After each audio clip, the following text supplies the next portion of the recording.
Hello, my name is George Hoge, and I'm here with another Business English Conversation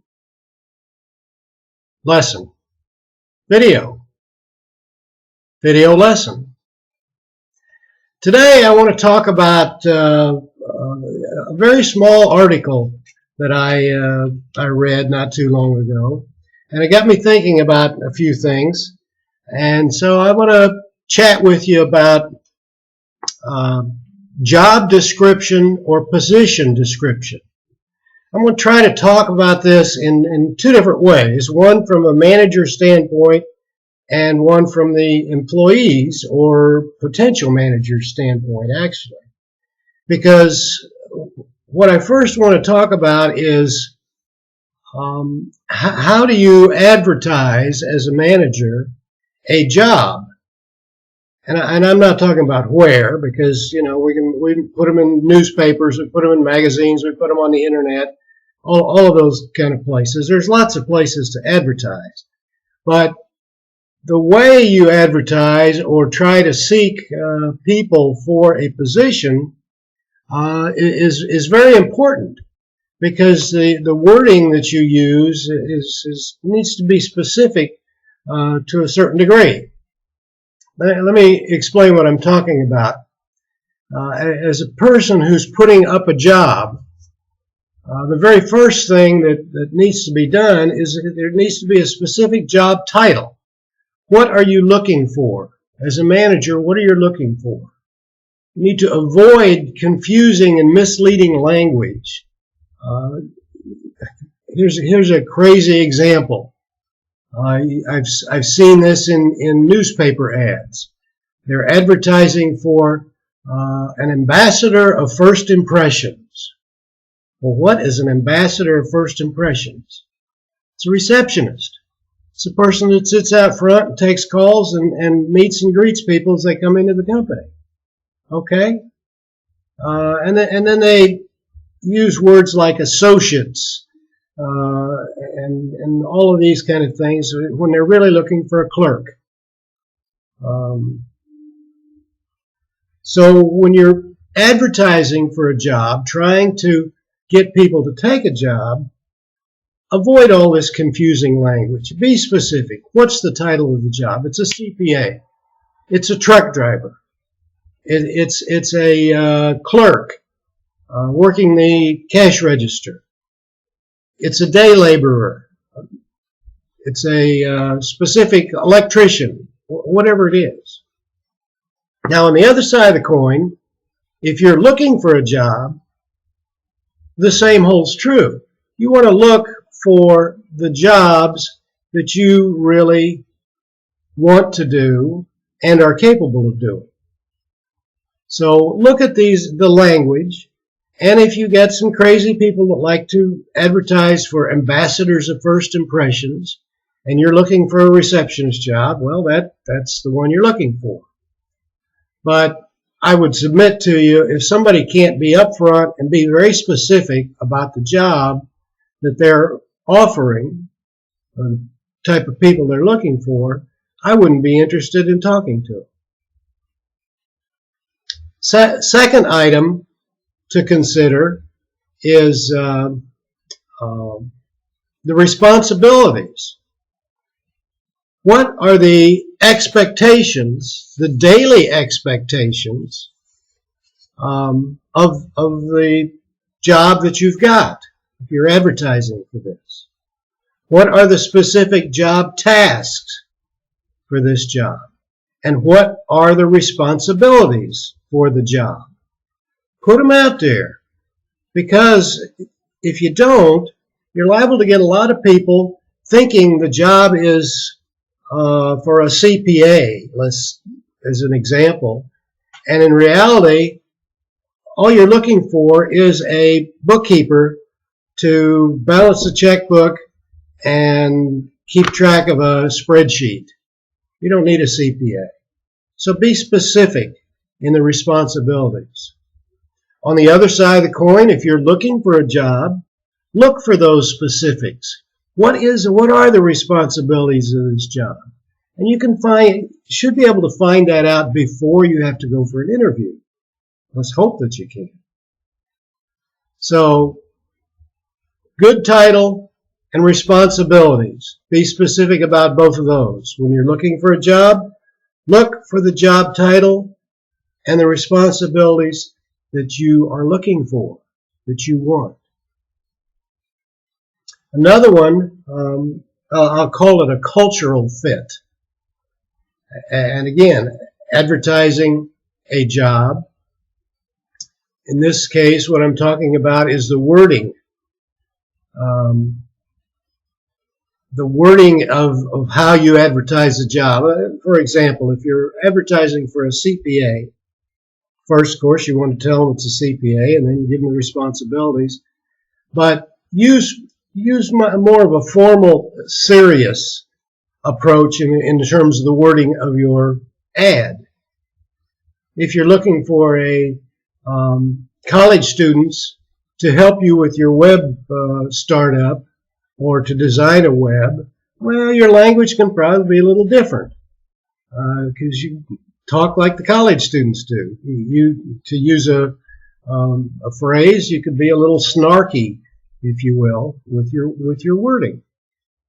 So make sure that as you're advertising, that you're using words that are appropriate for the job that you've got to offer and what you're looking for.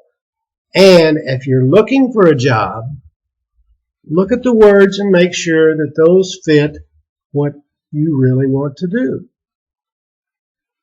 Another key point, when advertising a job, make sure that you've got the must-haves in your ad. Example, if you want somebody who can code HTML, say so. Be specific. Must have HTML coding experience, expertise, whatever level it is that you're looking for. Are there certain certificates that the person should have? If you're looking for an electrician, do you want a certified electrician? You want a certified plumber? You want a certified public accountant, a CPA? Must-haves. Driver's license. Must have a driver's license. This is a job driving a truck or driving a car, or will be required at some point to do one or the other. So be specific in the required skills, the must-haves. Same thing when you're looking for a job. If it says that you have to have HTML coding experience, knowledge, expertise, and you don't have it, don't apply for the job. You're wasting your time. If it says that you need a certain kind of certificate and you don't have that certificate, then don't apply for the job because it's not a fit. Another item in advertising for a job, what are the expectations? As an example, are you as a manager open to flexible scheduling? Where somebody can work 6 o'clock in the morning till 2 o'clock in the afternoon, or they can work from noon till 8 o'clock at night? Is it the type of thing you don't care when they work? Or is it a 9 to 5, 8:30 to 5:15 job? Be specific about that. People skills. Are people skills required? Well, back in that job we talked about before, the receptionist, I would think it would be some kind of people skills. And I'd be specific about what those are. In the case of the receptionist, be comfortable and responsible when meeting and greeting people you've never seen before. Now, that's a lot of words, but which could be condensed. But you understand what I'm getting at. What kind of people skills are you looking for? If you're looking for a manager, then management skills, people development skills, evaluation skills, etc.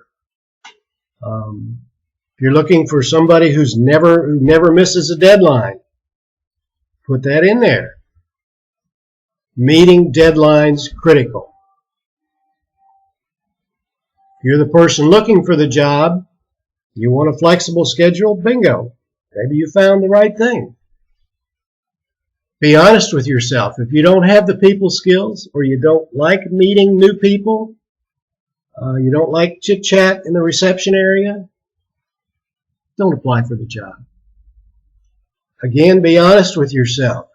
You have trouble meeting deadlines, you're missing some of those kind of skills, don't apply for the job.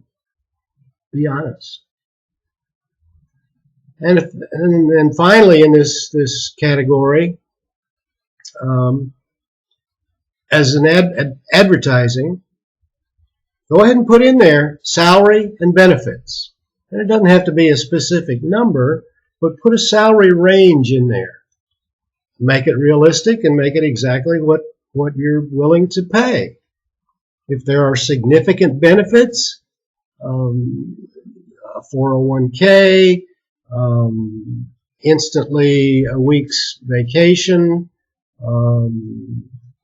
health benefits, whatever they may be, put them in the ad, because that will help you draw the right kind of people for your job. If you're looking for a job, same is true. Look at the salary range. In fact, I think you'll find that more good people, will be, on the advertising side, more good people will respond when you have this salary range and benefits statement in there, because you've put a number on what you're willing to pay. And if you're looking for the job, same thing. If your salary range is, pick a number, $10 to $12 an hour, and the ad says $8 to $9 an hour, don't apply for it, unless you're willing to take that lower amount of money. So again, be realistic. Be realistic about what both ends of this, the manager and the person looking for a job. Be realistic about all these things. Now, part of the reason I wanted to go through all this with you was to kind of set you up for the next video.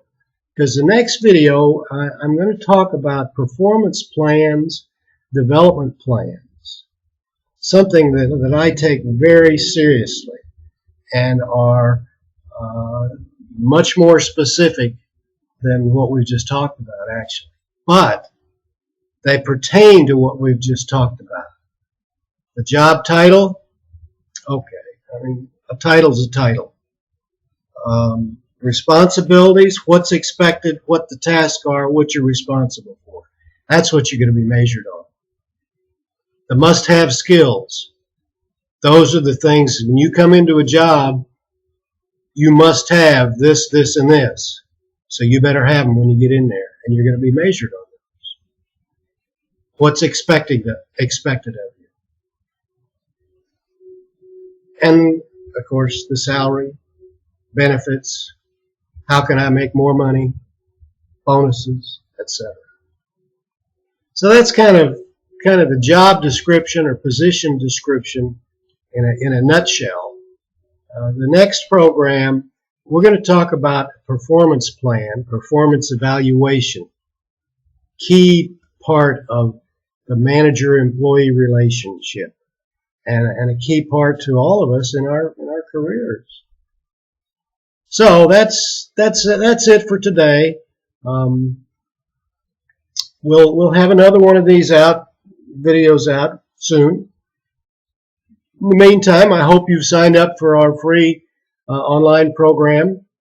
If you haven't, go to our website, businessenglishconversations.com, and you can sign up for the free email program. All we need is your email address, and we'll send you a series of emails, which includes this one that you're looking at right now, in fact. And take a look. You might be interested in our lesson set program. We think we've got a pretty good program. We've got a good following. We've got a great forum and a members-only Facebook page, and it's got some good people. Going to learn a lot about business and learn a lot about business English. So, for now, that's it. And I will talk to you again very soon with our next program.